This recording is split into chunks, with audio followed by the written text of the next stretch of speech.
조용히 창밖을 바라보다가 이런 말씀을 하신 적이 있습니다. 애들은 다 컸는데 가슴 한켠이 왜 이렇게 허전한지 모르겠어요. 다 해줬다고 생각했는데 아직도 뭔가 부족한 것 같고요. 이 말은 어르신들 중 누구라도 한 번쯤은 마음속에 품어봤을 이야기일지도 모릅니다. 자식을 위해 모든 것을 내어주고도 충분했는가라는 의문을 갖는 그 마음, 저 역시 너무나 잘 알고 있습니다. 사실 부모라는 이름은 누구에게도 쉬운 자리가 아닙니다. 자녀가 태어난 순간부터 부모는 매일같이 기쁨과 걱정이 엇갈리는 인생을 살아갑니다. 갓난아이의 미소 하나에 가슴이 벅차오르다가도 말 한마디에 밤잠을 설치게 되는 것이 부모의 삶입니다. 그런데 그렇게 키운 자식이 때로는 서운한 말을 던지거나 멀어지는 듯한 행동을 할 때면 마음 한쪽이 무너지는 것 같은 고통이 밀려옵니다. 내가 뭘 그렇게 잘못했을까? 그렇게 수십 번 마음을 돌이켜보는 시간이 생깁니다. 한때 저에게 이런 질문을 던졌던 제자가 있었습니다. 스님, 자식은 저의 전부입니다. 그런데 왜 때때로 이렇게 원망스러운 마음이 드는 걸까요? 그때 저는 이렇게 말씀드렸습니다. 자식은 전생의 인연으로 맺어진 존재입니다.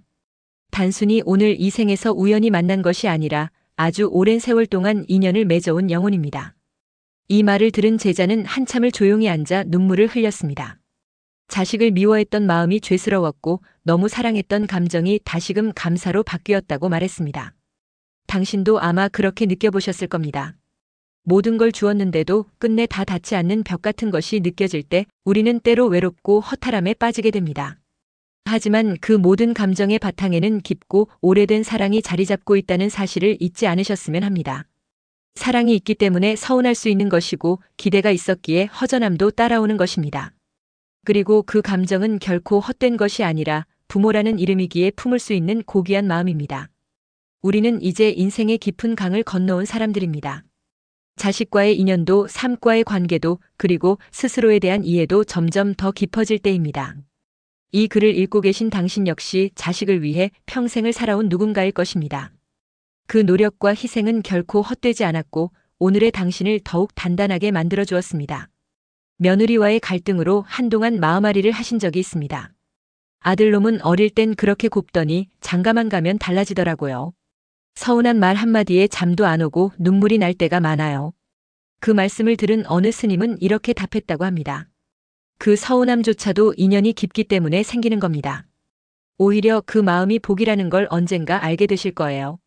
자식과 부모의 인연은 단순한 피해 관계가 아니라 전생에서부터 이어진 깊고도 오묘한 인연이라고 불교에서는 말합니다.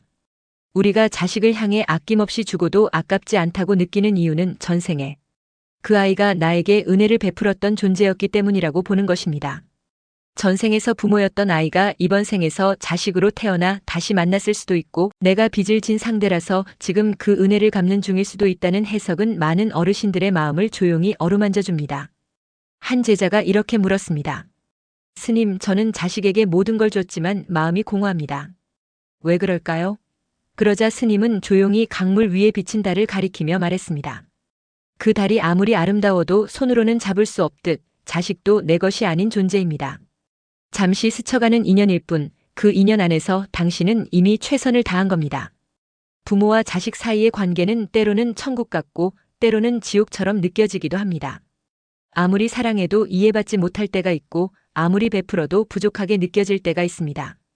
하지만 그 모든 감정의 뿌리는 결국 깊은 인연에서 비롯된 것이라는 관점을 가지면 마음속의 억울함과 서운함이 조금은 가라앉기도 합니다. 자식이 전생의 은인이기 때문에 우리는 아무리 힘들어도 용서하고 아무리 아파도 놓지 못하는 것입니다. 반대로 자식이 부모에게 끊임없이 고통을 주는 경우도 있습니다. 이럴 때는 전생에 내가 그 아이에게 잘못을 했기 때문에 지금 그 인연을 통해 갚아나가는 것이라고 이해할 수도 있습니다. 이 관점을 받아들이면 억울함보다는 겸허함이 앞서고 미움보다는 수용의 마음이 자리를 잡게 됩니다. 결국 그 모든 관계는 나를 더 단단하게 만들고 내가 진정 어떤 사람이 되고 싶은지를 깨닫게 해주는 귀한 기회가 됩니다. 자식은 단지 혈연 이상의 존재입니다. 그들은 나를 성장시키는 스승이 되기도 하고 내 삶의 목적이 되기도 하며 때로는 나 자신을 돌아보게 하는 거울이 되어줍니다. 자식을 향해 주는 사랑과 인내, 희생의 모든 순간이 단순한 부모의 역할을 넘어선 이 세상에서 가장 숭고한 수행의 한 방식이 된다는 사실을 우리는 자주 잊곤 합니다. 이제는 당신 자신에게도 자비를 베풀어야 할 시간입니다. 자식을 향한 사랑은 충분히 귀했고 당신의 삶도 이미 많은 것을 이루어냈습니다. 만약 마음속에 풀리지 않는 감정이 있다면 그것 또한 인연의 일부라 생각하고 조금은 가볍게 놓아보세요. 그 가벼움 속에서 다시 평온한 하루가 시작될 수 있을 것입니다. 손주 둘을 키워낸 뒤에도 여전히 마음속에서 자식 걱정을 내려놓지 못하고 계셨습니다. 애들한테 뭐 하나라도 더 해주고 싶고 힘든 일 있을까봐 밤잠을 설치는 날도 많아요. 그런데도 가끔은 나 혼자 애쓰는 기분이 들 때도 있어요. 이렇게 말씀하시며 쓸쓸하게 웃던 김어르신의 표정은 어느 순간 제 마음에도 깊은 여운을 남겼습니다. 자식을 사랑하면서도 서운함과 답답함을 함께 느끼는 그 마음, 바로 그것이야말로 부모의 가장 인간적인 모습이 아닐까 싶습니다. 불교에서는 이러한 복잡한 감정의 뿌리를 전생의 인연에서 찾습니다. 자식이 부모의 기대에 미치지 못하거나 오히려 마음에 상처를 주는 경우도 있습니다. 하지만 그 모든 고통조차 전생의 인연 속에서 비롯된 빚을 갚는 과정이라고 여긴다면 부모의 마음도 훨씬 너그러워질 수 있습니다. 어느 노스님께서 이렇게 비유하신 적이 있습니다. 강물 위에 떠 있는 달을 잡으려 하면 허공만 움켜쥐게 되듯 자식도 결국엔 나의 것이 아닌 우주의 흐름 속에 잠시 맡겨진 인연일 뿐이다. 이 말씀처럼 자식을 온전히 소유하려는 집착은 오히려 부모 자신에게도 큰 번뇌가 됩니다. 자식을 통해 사랑과 인내를 배우고 그들의 부족함까지도 보듬으며 함께 성장하는 것이 진정한 깨달음의 길이라 할 수 있습니다. 부모는 자식에게 모든 걸 대신해 줄 수는 없습니다. 그러나 자식이 인생의 길을 스스로 걸어갈 수 있도록 지혜와 용기를 심어주는 존재가 되어야 합니다. 자식의 고통을 함께 나누되 그들의 삶을 대신 살아주려 하지 말고 곁에서 믿어주고 응원하는 것이 바로 부모로서의 가장 큰 역할이 됩니다. 이러한 자세는 곧 인욕과 자비의 수행이며 부모 스스로의 해탈로 이어지는 귀한 길이 됩니다. 역사 속 이야기 하나를 떠올려 봅니다.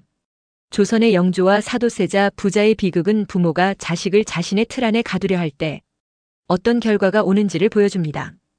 영조는 아들을 사랑했지만 그 기대가 지나쳐 결국에는 돌이킬 수 없는 비극을 만들고 말았습니다. 자식은 부모의 그림자가 아니라 하나의 독립된 생명이며 각자의 인연을 따라 살아가는 존재임을 우리는 잊지 말아야 합니다. 불교에서는 모든 인연은 윤회를 거듭하며 이어진다고 가르칩니다. 이번 생의 부모 자식 인연이 끝이 아니라 다음 생에서도 다시 이어질 수 있는 소중한 고리라고 보는 것입니다. 그렇기에 현생에서 맺는 이 인연을 아름답게 가꾸고 서로에게 자비로운 존재가 되어야 할 이유가 여기에 있습니다. 지금 당신이 자식에게 베풀고 있는 사랑과 희생은 단순한 책임이나 의무가 아니라 전생에 이어진 은혜의 순환이며 다음 생을 위한 씨앗이기도 한 것입니다. 한 마을 어머니가 외아들을 잃고 절망에 빠졌을 때 부처님은 겨자씨 이야기를 들려주셨습니다. 죽지 않은 집에서 겨자씨 한 줌을 구해오너라. 하지만 아무리 돌아다녀도 그런 집은 없었습니다. 결국 어머니는 모든 생명이 죽음을 겪는다는 진리를 깨달았고 아들을 향한 맹목적인 집착을 내려놓을 수 있었습니다. 자식에 대한 사랑도 마찬가지입니다. 결국에는 놓아야 하는 인연임을 받아들이는 것, 그것이야말로 부모의 진정한 지혜일지도 모릅니다. 자식은 잠시 머물다 가는 인연입니다. 그렇기에 지금 이 순간의 사랑이 더없이 소중합니다. 자식의 부족함을 탓하기보다 그들이 힘들어할 때 더 큰 품으로 감싸 안아주시기를 바랍니다. 그리고 자식의 고통을 함께 감내하면서도 자신을 잃지 않는 부모가 되시기를 바랍니다. 그것이 곧 자식을 위하는 길이자 당신 자신을 위한 길이며 전생의 빚을 갚고 다음 생에도 좋은 인연을 이어갈 수 있는 바른 자세가 될 것입니다. 이 모든 과정은 단순히 자식과의 인연을 넘어 부모인 우리 자신이 더 깊은 사람으로 성장하는 소중한 수행의 길이 됩니다. 자식을 대하는 태도는 곧 우리의 마음을 비추는 거울이 되며 그 거울 속에서 우리는 사랑과 인내, 그리고 자비를 배우게 됩니다. 자식에게 베푸는 사랑은 결코 그들만을 위한 것이 아닙니다. 사실은 그 사랑이 곧 우리 자신의 마음을 치유하고 우리 영혼을 밝히는 등불이 되어주는 것입니다. 사랑하는 어르신 여러분, 이제 자식이라는 존재를 바라보는 당신의 마음이 조금은 편안해지셨기를 바랍니다. 자식과의 인연은 단지 현생의 혈연을 넘어 전생에서부터 이어져 온 깊은 인연이며 이 우주적 흐름 속에서 가장 값진 만남 중 하나입니다. 때로는 마음이 아프고 때로는 실망과 외로움이 교차할 수 있지만 그 모든 감정 또한 우리가 살아있다는 증거이자 자비를 실천할 수 있는 귀한 기회입니다. 자식은 전생의 은인이라는 이 가르침은 단순한 종교적 해석을 넘어 우리 삶에 큰 위로와 통찰을 전해줍니다. 당신이 자식에게 베푸는 그 모든 사랑과 수고는 결코 헛되지 않으며 그 마음은 반드시 더 깊고 따뜻한 형태로 당신에게 되돌아올 것입니다. 그러니 이제는 조금 더 마음을 놓으시고 매 순간을 사랑과 자비로 채워가시길 바랍니다. 이 세상 모든 부모와 자식의 인연이 서로에게 깨달음의 빛이 되기를, 그 인연 속에서 고통과 집착이 아닌 이해와 성장이 피어나기를 진심으로 기도합니다. 당신의 삶이 자식이라는 이름을 통해 더욱 빛날 수 있기를, 그리고 그 빛이 당신 자신의 영혼을 더욱 평화롭게 만들어주기를 소망합니다. 언제나 당신의 마음에 평온이 깃들기를 진심으로 바랍니다.